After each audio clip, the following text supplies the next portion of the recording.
क्या इस ब्रह्मांड का कोई छोर है? और क्या कभी हम इंसान इस यूनिवर्स के कोने तक पहुंच सकते हैं?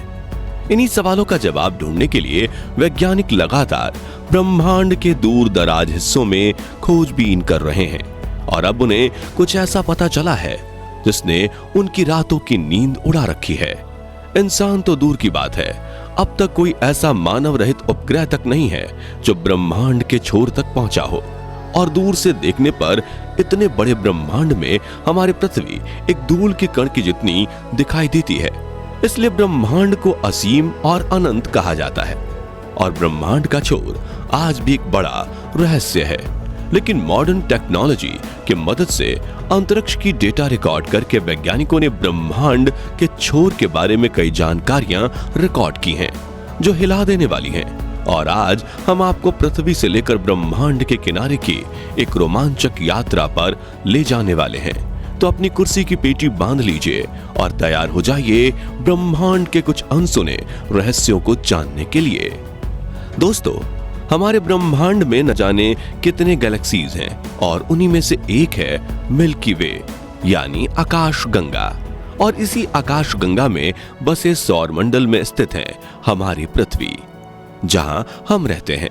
और रात के समय पर आसमान में देखने पर हमें कई टिमटिमाते तारे दिखाई देते हैं जो कि हमारी आकाश गंगा में ही मौजूद हैं। चलिए अब पृथ्वी छोड़कर चलते हैं अंतरिक्ष में। और थोड़ी ही दूर से हमारी पृथ्वी कुछ इस तरह से दिखाई देती है, जिसमें हमें धरती पर नीले और हरे रंग की एक परत दिखाई देती है। यहां से हम सभी महाद्वीपों को आसानी से देख सकते हैं। चलिए आगे बढ़ते हुए चलते हैं इंटरनेशनल स्पेस स्टेशन पर, जिसे हम स्पेस के होटल भी कह सकते हैं। पृथ्वी की सतह से करीब 400 किलोमीटर की ऊंचाई में स्थित ये स्पेस स्टेशन अंतरिक्ष में इंसानों द्वारा बनाई गई सबसे बड़ी चीजों में से एक है।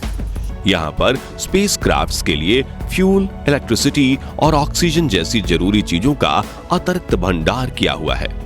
वहीं यहाँ एस्ट्रोनॉट्स के रहने, खाने और सोने तक का बंदोबस्त किया हुआ है। और दुनिया भर के स्पेस रिसर्चर्स, एस्ट्रोनॉट्स इस स्पेस स्टेशन पर जाकर अपना स्पेस रिसर्च करते हैं। आपको ये जानकर आश्चर्य होगा कि इंटरनेशनल स्पेस स्टेशन 28,165 किलोमीटर प्रति घंटे की रफ्तार से पृथ्वी की ऑर्बिट में परिक्रमा करता है, जिससे इसे पृथ्वी का एक चक्कर लगाने में 90 से 93 मिनट लगते हैं। और ये एक दिन में करीब 16 बार पृथ्वी के चक्कर काट लेता है।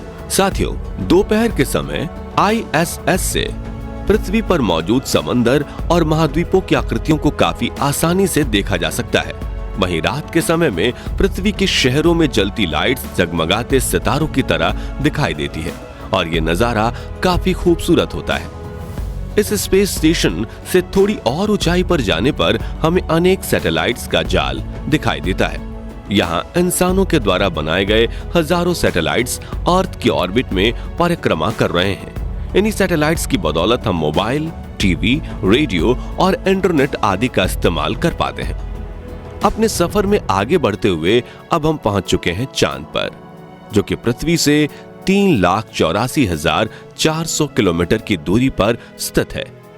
ना जाने कितने अरबों सालों से चंद्रमा धूमकेतु और क्षुद्र ग्रहों की मार झेल रहा है, इसलिए इसकी सतह में कई बड़े बड़े गड्ढे भी पड़ गए हैं। चंद्रमा पर सूर्योदय कुछ इस तरह दिखाई देता है, लेकिन सूरज की ज्यादा रोशनी ना पहुंचने की वजह से चंद्रमा पर ज्यादातर अंधेरे का माहौल ही बना रहता है। वहीं पृथ्वी की बात करें तो जिस तरह पृथ्वी के आकाश में चंद्रमा का उदय होता है, ठीक उसी तरह से चंद्रमा के आकाश में भी पृथ्वी का उदय होता है।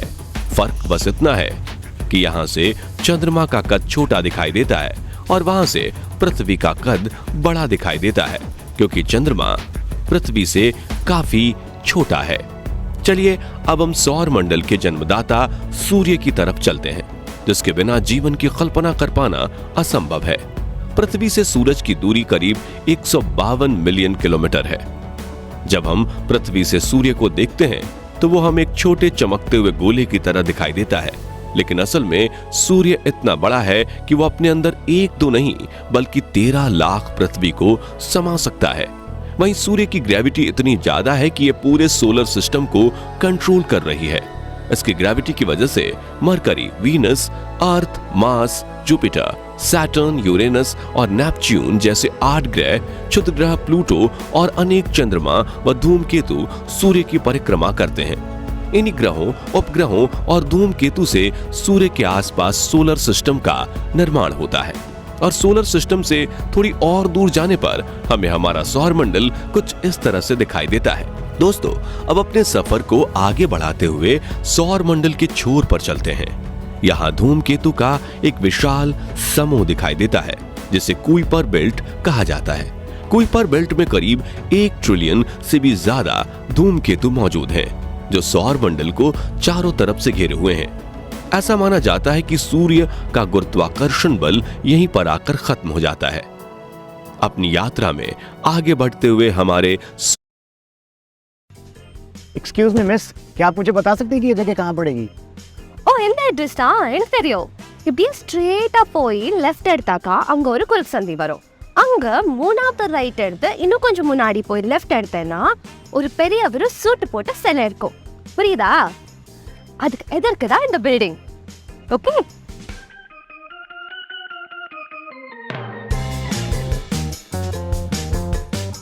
इसीलिए ग्रो कस्टमर सपोर्ट अब देता है आपके सवालों का जवाब आपकी भाषा में। डाउनलोड ग्रो, क्योंकि जब बात अपनी भाषा में सपोर्ट की हो तो सारे कर रहे हैं grow. Investment in securities market are subject to market risks. Read all the related documents carefully before investing.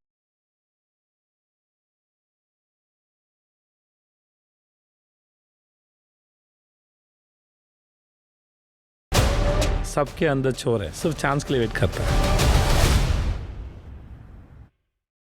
Solar system के बाहर एक नए सोलर सिस्टम में चलते हैं जिसका नाम है अल्फा सेंचुरी, जहां एक नहीं बल्कि 3 सितारे एक दूसरे के चारों तरफ घूमते हैं। अब हम अपनी पृथ्वी से कुल 20 प्रकाश वर्ष दूर ग्लिस 581 प्लैनेटरी सिस्टम से रूबरू होते हैं, जिसका ग्लिस 581c नाम से जाने जाने वाला ग्रह देखने में बिल्कुल पृथ्वी की तरह है। इस प्लेनेट पर इंसानों के रहने लायक तापमान, तरल स्वरूप में पानी और पृथ्वी जैसी सतह मौजूद है और कुछ वैज्ञानिकों का मानना है कि इस ग्रह पर एलियंस के होने की सबसे ज्यादा संभावनाएं हैं। अब और आगे बढ़ते हुए चलते हैं पृथ्वी से करीब 19,000 प्रकाश वर्ष दूर, जहां स्टीफनसन 218 नाम का तारा मौजूद है। यह हमारी आकाशगंगा का सबसे बड़ा तारा है, जो कि सूर्य से 2000 गुना बड़ा है और इसमें हमारे सूरज जैसे 2 अरब तारे समा सकते हैं। दोस्तों, तारों के ब्रह्मांड में कई रूप मौजूद हैं, जिनमें से एक है ये व्हाइट डॉर्फ। हमारे सूरज जैसे सितारे मरने के बाद ऐसा ही रूप ले लेते हैं। इस तारे का गुरुत्वाकर्षण बल सूरज से करीब 10,000 गुना ज्यादा होता है और आपको जानकर हैरानी होगी कि इस पर मौजूद 1 चम्मच पदार्थ का वजन करीब 15 टन के बराबर होता है। ये ज्यादा चमकीले नहीं होते क्योंकि इनके केंद्र में न्यूक्लियर फ्यूजन नहीं होता। वहीं हमारी आकाशगंगा में न्यूट्रॉन स्टार भी मौजूद है, जो आकार में हमारे सूरज से काफी छोटा है, लेकिन इसका गुरुत्वाकर्षण बल सूर्य से करोड़ों गुना ज्यादा है। इस तारे पर मौजूद 1 चम्मच पदार्थ का वजन 2 अरब टन के बराबर है। वैज्ञानिकों के अनुसार इस न्यूट्रॉन स्टार पर भी जीवन संभव है, लेकिन अगर यहाँ पर कोई जीव बसते भी होंगे तो ऐसे जीवों की आयु सिर्फ कुछ मिलीसेकंड्स की होगी। अब अपने सफर में थोड़ा और आगे बढ़ते हैं। हम देखते हैं हमारे गैलेक्सी मिल्की वे को, जिसमें 1 अरब न्यूट्रॉन स्टार मौजूद है और 10 अरब व्हाइट डॉर्फ भी मौजूद हैं। वहीं हमारी गैलेक्सी में करीब 100 अरब प्लैनेट्स मौजूद हैं, अनगिनत धूमकेतु मौजूद हैं और न जाने ऐसे कितने ऑब्जेक्ट मौजूद हैं जिन्हें अभी तक हम जान ही नहीं पाए हैं। और इन्हीं सभी ऑब्जेक्ट्स को जिसने अपने आसपास थाम रखा है वो है हमारी आकाशगंगा का सेंटर, जहां मौजूद है सबसे बड़ा ब्लैक होल, जिसका नाम है सेजिटेरियस ए। मिल्की वे आकाशगंगा को लेकर एक रोमांचक तथ्य ये है कि ये इतनी ज्यादा बड़ी है कि अगर लाइट भी इसके एक कोने से दूसरे कोने तक जाए तो उसे भी इस सफर को पूरा करने में 1 लाख साल लग जाएंगे। साथियों, अब हम अपने मिल्की वे गैलेक्सी से बाहर निकलकर इंटरगैलेक्टिक स्पेस में आ चुके हैं, जिसमें हमें मिल्की वे गैलेक्सी से भी बड़ी गैलेक्सीज दिखाई दे रही हैं, जिनमें से हर 30 गैलेक्सीज के समूह को लोकल ग्रुप के नाम से जाना जाता है। अब हम देख रहे हैं वीगो सुपर क्लस्टर, जिसमें सैकड़ों लोकल ग्रुप शामिल हैं। ये सुपर क्लस्टर 110 मिलियन प्रकाश वर्ष में फैला हुआ है। अपनी यात्रा और आगे बढ़ाते हुए हमें वीगो सुपर क्लस्टर जैसे सैकड़ों सुपर क्लस्टर्स दिखाई दे रहे हैं, जिसे वैज्ञानिकों ने लेनियेकिया सुपर क्लस्टर नाम दिया है, जिसमें करीब 1 लाख गैलेक्सीज शामिल हैं। लेनियेकिया सुपर क्लस्टर से थोड़ा दूर जाने पर हमें इसके जैसे कई बड़े सुपर क्लस्टर दिखाई दे रहे हैं, और ज्यादा दूर जाने पर हम देख सकते हैं हमारे ब्रह्मांड को, जिसमें लेनियेकिया सुपर क्लस्टर भी एक छोटे बिंदु की तरह दिखाई दे रहा है। और यहां से देखने पर पृथ्वी या सौर मंडल तो दूर की बात, मिल्की वे गैलेक्सी को भी देख पाना नामुमकिन है। अब शायद आपको हमारा ब्रह्मांड काफी बड़ा लग रहा होगा, लेकिन ये बात जानकर आपका दिमाग घूम जाएगा कि ये सिर्फ हमारा अनुमानित ब्रह्मांड है। और कुछ वैज्ञानिकों के मुताबिक 13.8 मिलियन सालों पहले एक बिग बैंग हुआ था। तब से लेकर हमारा ब्रह्मांड फैल रहा है। गैलेक्सीज एक दूसरे से दूर जा रही हैं। ऐसा इसलिए क्योंकि ब्रह्मांड का ना ही कोई सेंटर है और ना ही कोई छोर, यानी इंसानों का ब्रह्मांड के छोर तक पहुंचना लगभग नामुमकिन है। इतना ही नहीं, कुछ वैज्ञानिकों का तो यह भी कहना है कि अंतरिक्ष में हमारे ब्रह्मांड जितने और भी कई ब्रह्मांड मौजूद हो सकते हैं।